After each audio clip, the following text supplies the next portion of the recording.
Hey, good day to you. This is Todd. I'm just a regular dude walking in the Word. And today we're continuing our journey through Judges, actually jumping into Judges. And I want to read chapter 3 of Judges, verses 7 through 11.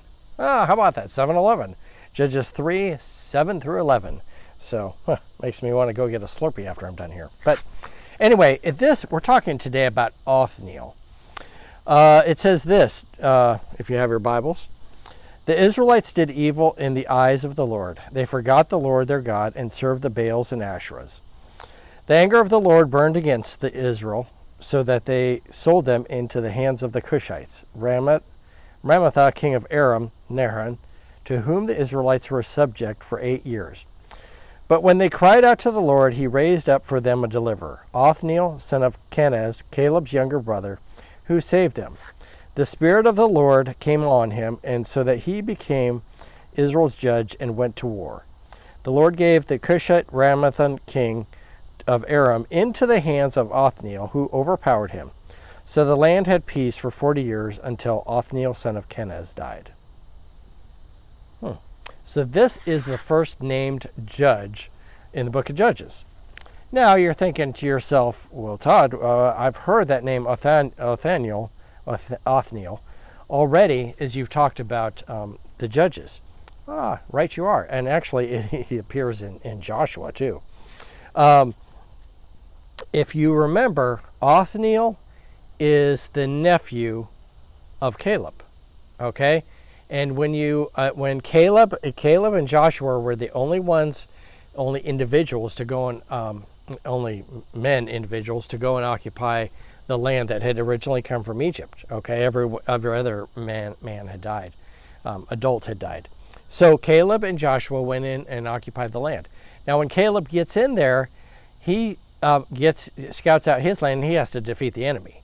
And he says, I'm just as strong as I was, years ago, so I'm going to go in and defeat that enemy. And if you remember, we had talked about he defeated Anak and the sons of Anak, which were giants. Okay, so he went in and took the toughest area and defeated them, wiped them all out, And we talked about how other tribes, they were like, oh, no, we can't defeat them all. But Caleb, he goes in and defeats them. If you remember in the story, though, he says, anyone who takes this area, I'll give my daughter to. Well, lo and behold, it's Othniel, his nephew, that does that, and he gets Caleb's daughter. And then the story continues on that they ask for a little more land, like the streams to water the land also. So that is where Othniel first came in. So he was talked about long ago when they first came in and took possession of the land. And so what I want you to see is Caleb influenced Othniel. We had talked about that in the past episodes here. Caleb was a big influencer of those around him, and he influenced Othniel. And Othniel, in turn, was the first hero, the first judge that rescued the people out of the hands of the enemy. And so it's just an interesting story. That first judge is someone we've already talked about. And he becomes the first judge, Othniel. So the big point is this. Like we talked about earlier, is you need to watch out who you're influencing, and hopefully you're influencing people to do the right thing. And Caleb was that guy. Caleb had influence and influenced those around him. Caleb turned out to be a hero in the Bible, and then he influences Othniel to become a hero in the Bible also. So influence others to become heroes in Christianity. All right?